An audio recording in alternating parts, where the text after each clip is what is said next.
Salut mes chers élèves, dans notre cours d'analyse d'aujourd'hui, nous allons travailler une nouvelle fois sur la dérivée des fonctions numériques, mais cette fois-ci, nous allons résoudre un exercice qui possède beaucoup plus de questions. Voici l'exercice, c'est exo 2. Soit la fonction f définie par f de x égale à sin x plus sin de x sur 1 plus cos x. A. Déterminer d de f. Justifier que l'ensemble d'études de f peut être réduit à l'intervalle 0π. B. Vérifier que, quel que soit x appartient à d de f, f' de x donne 2 cos carré x plus 2 cos x moins 1 sur 1 plus cos x. Sans plus tarder, on commence avec la résolution. On a f ici. J'écris f. On demande le domaine de définition de f. Eh bien, pour trouver le domaine de définition d'une fonction, d'abord, on identifie la fonction. La fonction est à la fois sinus et cosinus et rationnelle. Pour sin x, le domaine c'est R. Pour sin 2x, c'est encore R. Pour cos x, c'est R. Mais puisque la fonction est aussi rationnelle, eh bien, on prend R sauf la valeur qui annule le déno. Eh bien, c'est pourquoi on a R privé de 1 plus cos x qui est le déno égal à 0. Or, 1 plus cos x égale à 0 donne cos x égale à moins 1. Donc ça c'est un cas particulier. Lorsqu'on a cos x égale à moins 1, la solution c'est x égale à 2kπ plus pi, où k est entier relatif. Eh bien le domaine de définition de f, c'est bien R privé de 2kπ plus pi, où k est entier relatif. Dans cette même partie, on demande de justifier que l'ensemble d'études de f peut être réduit à l'intervalle 0π. Justifions que l'ensemble d'études de f peut être réduit à l'intervalle 0π. Donc lorsqu'on vous demande de la réduction, on vous parle de la réduction de l'ensemble d'études d'une fonction séculaire, il faut penser à sa période et à la parité de cette fonction. Puisque la fonction ici est aussi une fonction séculaire autre qu'une fonction rationnelle, eh bien je cherche la période de sin x, de sin 2x et de cos x d'abord. Donc sin x, la puissance c'est 1, donc c'est 2π sur valeur absolue de a, puisque a c'est 1, 2π sur valeur absolue de 1 qui donne 2π. Sin 2x, la puissance c'est 1, c'est 2π sur valeur absolue de a qui est 2, donc ça donne 2π sur valeur absolue de 2 qui donne pi pour période. Cos x, a pour période, c'est 2π sur valeur absolue de 1, parce que la puissance de cos x c'est 1. A, le coefficient de x c'est 1, donc c'est 2π sur valeur absolue de 1. Ça donne 2π. Donc, on a les périodes partielles, c'est 2π pi, 2π. Donc, le PPMC, c'est 2π. Eh bien, la fonction f est périodique de période 2π. Donc, à partir de la période, on peut commencer à réduire cet ensemble d'études. L'ensemble d'études peut être un intervalle AB, de telle sorte que lorsqu'on fait B moins A, ça donne 2π. Moyennant que, puisqu'on avait déjà une autre cas et une autre condition, un autre cas ou une autre condition, eh bien, moyennant que tous les x de cet intervalle AB soient différents de 2kπ plus pi. Maintenant, on s'intéresse à la parité de f. Il faut toujours étudier la parité et la périodicité pour trouver la réduction de l'ensemble d'études d'une fonction séculaire. On fait f de moins x. On remplace tous les x de f par moins x. Donc ça donne sin moins x qui donne moins sin x. Suivant les actes associés, sin moins x donne moins sin x. 2 par moins x, ça donne moins 2x. Cos moins x, suivant les actes associés, les actes opposés plus particulièrement, plus précisément, cos moins x donne cos x. On a moins sin x plus sin moins 2x sur 1 plus cos x. Or, sin moins 2x comme pour sin moins x donne moins sin 2x. Parce que normalement, la fonction sinus est toujours impaire. Donc, sin moins 2x comme pour sin moins x donne moins sin x, et bien sin moins 2x donne moins sin 2x. Et bien c'est pourquoi l'on a f de moins x donne moins sin x moins sin 2x sur 1 plus cos x. Je fais la mise en évidence du sin moins. C'est comme si on avait mis le sin moins en facteur. Donc moins sin x devient plus sin x. Moins sin 2x devient plus sin 2x. On peut remarquer à présent que mon f de moins x donne moins l'expression de f. est donc apparu ici. Eh bien, c'est pourquoi f de moins x donne moins f de x. Donc, on peut dire que f est impair. Ok, puisque f est impair, ok, pour les fonctions numériques, il y a une propriété. Lorsqu'on étudie la parité de la fonction f, si f est pair, on dit que la fonction admet l'origine et l'axe des ordonnées comme axe de symétrie. Ok, l'axe des ordonnées comme axe de symétrie. Mais lorsque la fonction est impaire, on dit que l'origine des axes est centre de symétrie pour la courbe représentative de f. Ok, pour la courbe représentative de f. Eh bien, lorsque l'origine des axes c'est 0, 0, est centre de symétrie pour la courbe de f. Eh bien, et de ce fait, puisque f était périodique également, on dit que le domaine d'étude peut être moins P sur 2, P sur 2, privé de la valeur qui annule le déno. Ok, maintenant, suivant le contexte de l'exercice,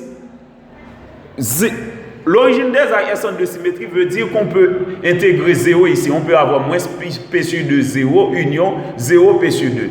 Mais dans le contexte de l'exercice, on doit commencer par 0. Eh bien, je rejette le cas moins P sur 2, 0. Je prends de préférence 0 P sur 2. Privé de la valeur qui annule le déno. Mais la valeur moins P sur 2, 0 que je rejette n'est pas... Cela ne veut pas dire que cet intervalle-là que je rejette n'est pas important. Ok? Donc, je prends 0 P sur 2 à condition de compléter le graphe par symétrie. Donc, après avoir étudié les variations de f sur 0 P sur 2 et privé de la valeur qui annule le déno, eh bien, on doit prendre le soin de compléter l'autre partie par symétrie pour trouver le tableau complet de f. Eh bien, la valeur de P, c'était 2pi. Je remplace P par sa valeur. C'est 2pi sur 2 qui donne 0pi privé de la valeur qui annule le déno. Maintenant, je vais m'intéresser dans 0pi. Quelle valeur qui annule le déno pour l'intervalle 0pi? Donc, je varie K. Pour K égale à 0, on a 2 fois 0pi, 2 fois 0 par pi plus pi qui donne pi. Puisque pi est dans l'intervalle 0pi, c'est acceptable. Pour K égale à 1, c'est 2 par 1pi plus pi. Ça donne 3pi. Donc, 3pi n'est pas dans 0pi, eh bien, je le rejette. C'est à rejeter. Donc, les autres valeurs positives, autres que 1, sont à rejeter également. Donc, puisque c'est impossible pour 1, c'est impossible pour 2, 3, jusqu'à plus l'infini. Maintenant, je prends une valeur négative. Pour K égale à moins 1, c'est 2 par moins 1pi. Plus pi, ça donne moins pi. Puisqu'on n'a pas moins pi dans 0pi, c'est encore à rejeter. Donc cela veut dire c'est à rejeter pour moins 2, moins 3, moins 4 jusqu'à moins l'infini.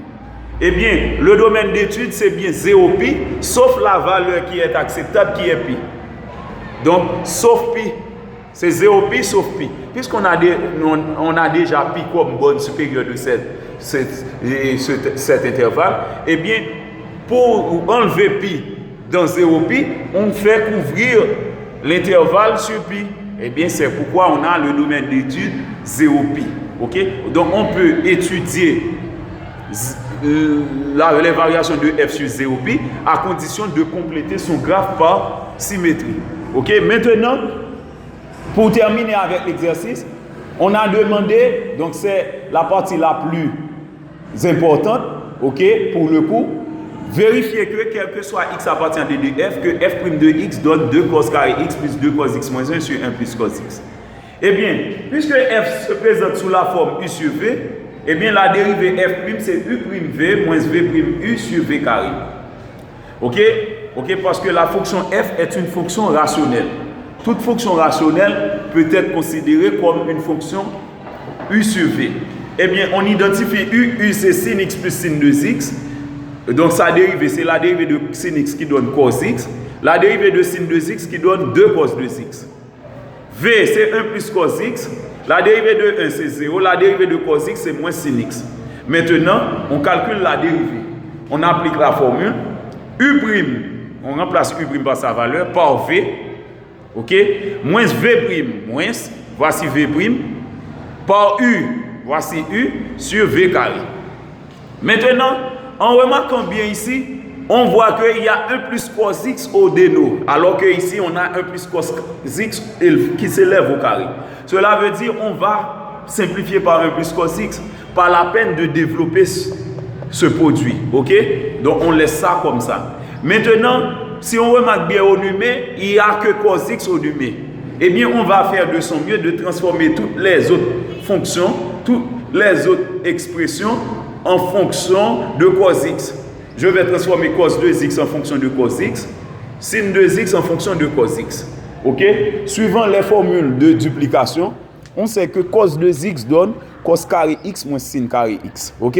Eh bien, en fonction de cos x uniquement, on prend cos 2x égale à 2 cos carré x moins 1. Et sin 2x, c'est 2 sin x cos x. Alors, on remplace cos 2x par sa valeur de l'expression. C'était cos x plus 2 cos 2x. On remplace cos 2x par sa valeur. Et ici, on avait sin x plus sin 2x. On remplace sin 2x par sa valeur. Ok, donc, arrivé dans cette partie, on fait entrer le 2 par distributivité. Ça donne 4 cos carré x moins 2. Ok, ici, on remarque qu'il y a sin x. Je mets sin x en évidence. Puisqu'il y avait déjà sin x en évidence, on a sin x par sin x qui donne sin carré x. Ok, voilà. C'est cos x plus 4 cos carré x moins 2 facteur de 1 plus cos x. Sin carré x facteur de 1 plus 2 cos x sur 1 plus cos x au carré. Maintenant, on a vu que sin carré x, d'après la relation fondamentale de la trigonométrie et les formules dérivées, nous avons vu que sin carré x donne 1 moins cos carré x. 1 n'est autre que 1 au carré, eh bien, on simplifie, on transforme 1 moins cos carré x comme étant 1 plus cos x facteur de 1 moins cos x.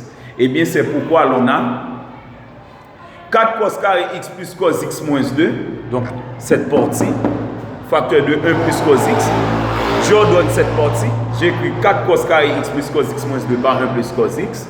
Maintenant, l'expression sin carré x de cette partie est donc remplacée par 1 plus cos x facteur de 1 moins cos x facteur de 1 plus 2 cos x.